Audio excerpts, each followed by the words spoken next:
Snakes are awesome, but some people prefer lizards because they eat insects. So what if there was a bunch of snakes that just ate insects? Well, there is.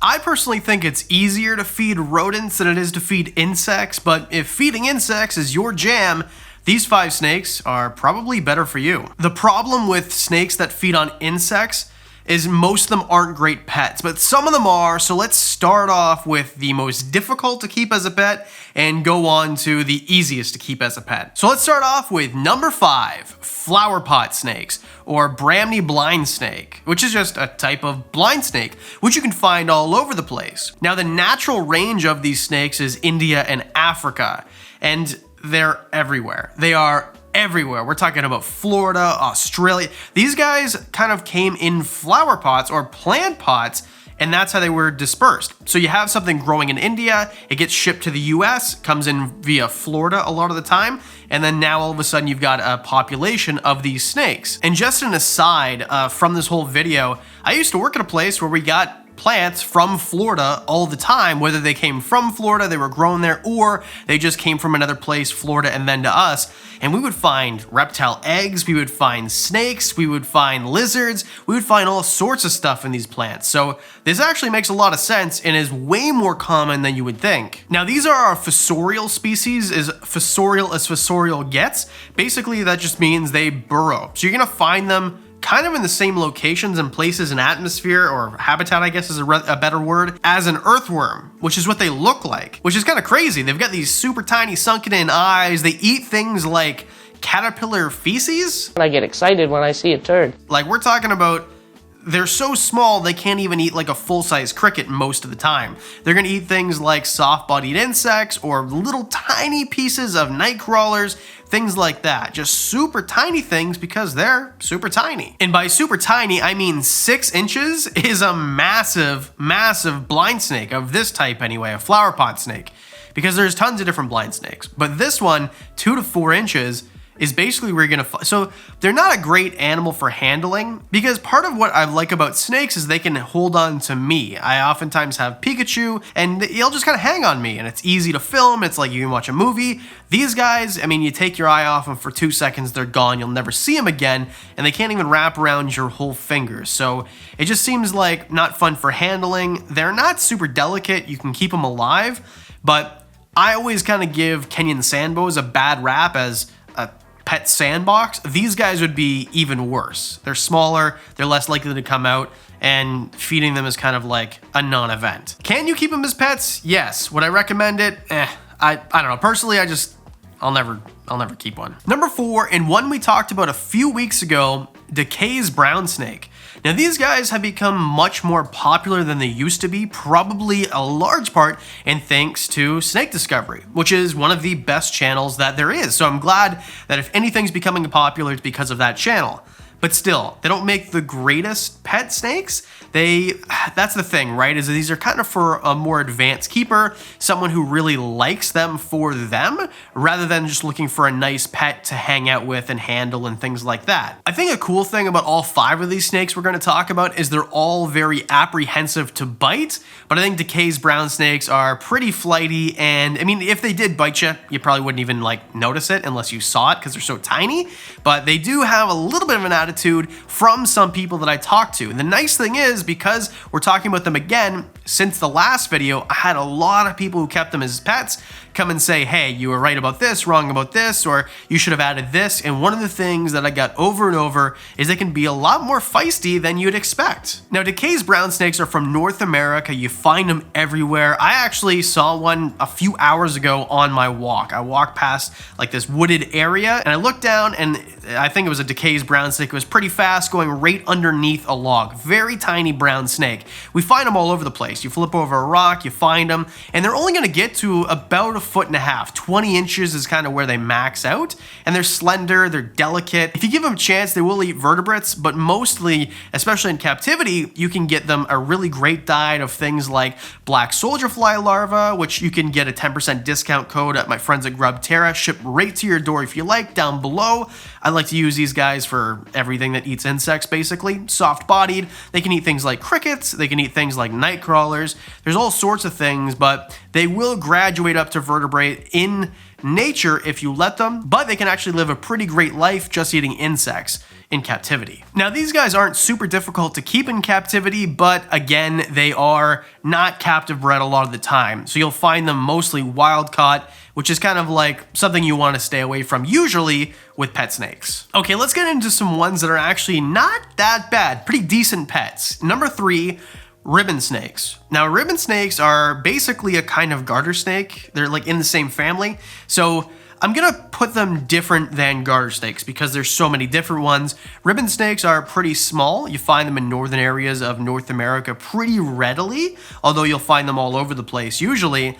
And they're not the coolest to look at, but a little bit more beautiful in my opinion than a Decays brown snake. This is another snake that can do really well on insects, things like grubs, or you guys get it's basically the same stuff I said for the last few entries, but they're also going to graduate up to fish. So if you're someone who doesn't mind feeding a vertebrate to a snake, but just doesn't want it to be a rat or a mouse or something like that, you can put kind of like a bowl of fish in there and they'll go hunt for them, which I think is really cool. A lot of garter snakes do this, but ribbon snakes actually in the wild, in nature, won't eat warm-blooded prey at all. So even if you wanted to feed it a rat or a mouse or something like that, you can probably coax it to in captivity, you know, you scent it or whatever, but they're not going to eat that naturally in the wild. Oh, and a disclaimer, read about what type of fish you can feed these animals. I wouldn't recommend goldfish. Do your research first. If you go out and get one, obviously, now they're not going to get big. They're going to get maybe 18 to 30, some people say up to 36 inches,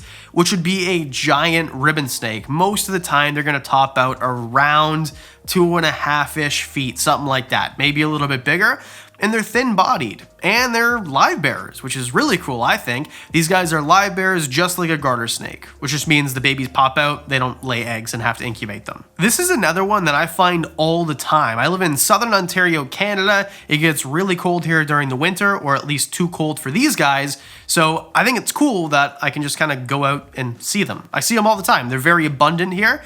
The thing is, they're also wild caught. There's not a lot of captive breeding going on with ribbon snakes, not a lot with garter snakes in general, but they're getting more popular. Ribbon snakes, I'm hoping will catch on also. All right, let's move on to one that I was kind of wrong about a few weeks ago. Number 2, ringneck snakes. I said that ringneck snakes don't make great pets, but I got a lot of emails from people who have them and say they actually make fantastic pets.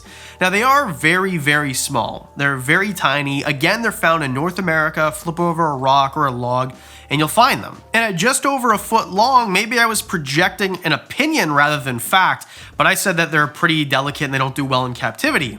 Well, it turns out not only do they do really well in captivity in planted vivariums and things like that, but also they do really well in cohab situations, which is fantastic. It's very cool. I personally love animals you can cohab. Obviously, do your research first. There's a video right here if you want to learn how to do that with just basic guidelines.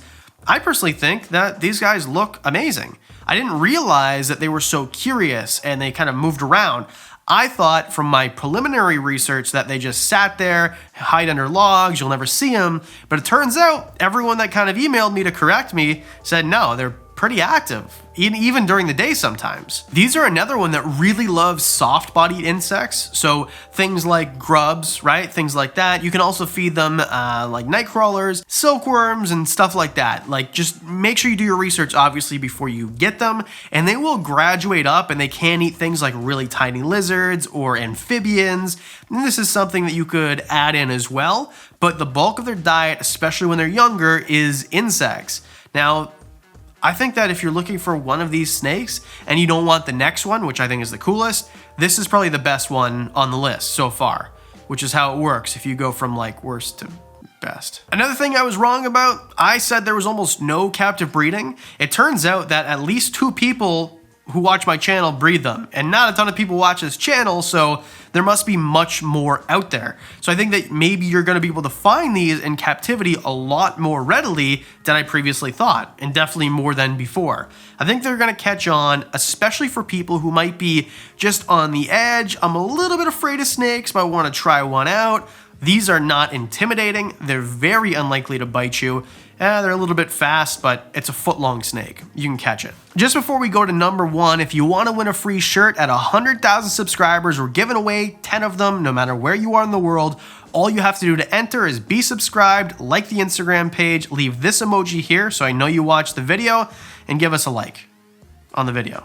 That's it. Okay, let's move on. All right, now this one is one that we've talked about months and months ago. We haven't talked about them in a while. They're semi-arboreal, they're much more unique, and something I can find in my own backyard. Number 1, rough and smooth green snakes. I'll put them both together because they're so darn similar.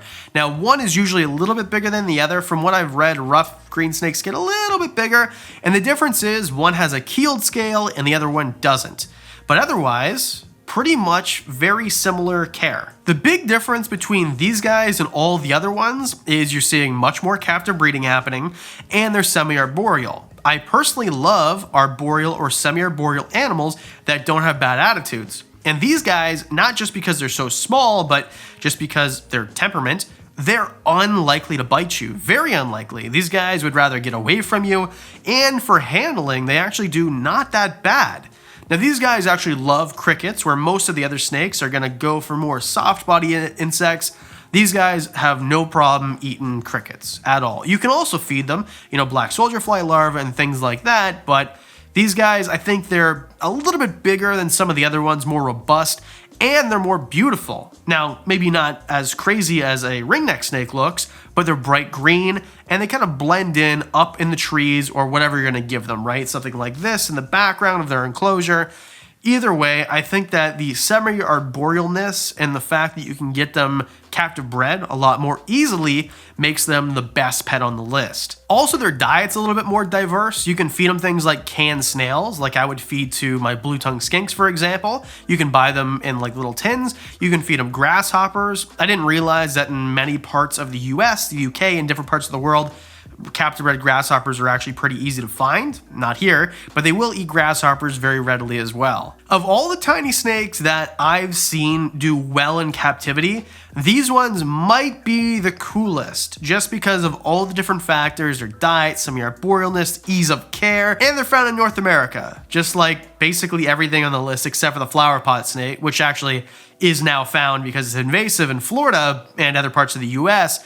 But I think that these guys are definitely going to become more popular as they become more easily found. So there you go. Those are the top 5 snakes, in my opinion, that make the best pets that eat insects instead of rodents. In fact, none of these ever need rodents ever to be healthy, and most of them won't eat them at all, even if you try to trick them into it. So what do you think? Is there other insect-eating snakes that you think would fit this list better? What do you think? Let me know in the comments section below, and whatever you think would be a good video idea, let me know. That's where I get all the ideas. And a giant special thank you to the Patreon supporters. You guys get extra videos. We did one about this dying animal that I tried to save last week. If you want to go on Patreon, you can see how that's going. If you want discounts on the merch, these videos early, you get to know about reptiles in my collection, which I got one last week that I won't be talking about on the channel for a while, for as little as $1 a month. I'd really appreciate it, and I think that's it. So great job, Diamond. Very helpful as always. Because I do videos twice a week, that means that I'll see you on Monday.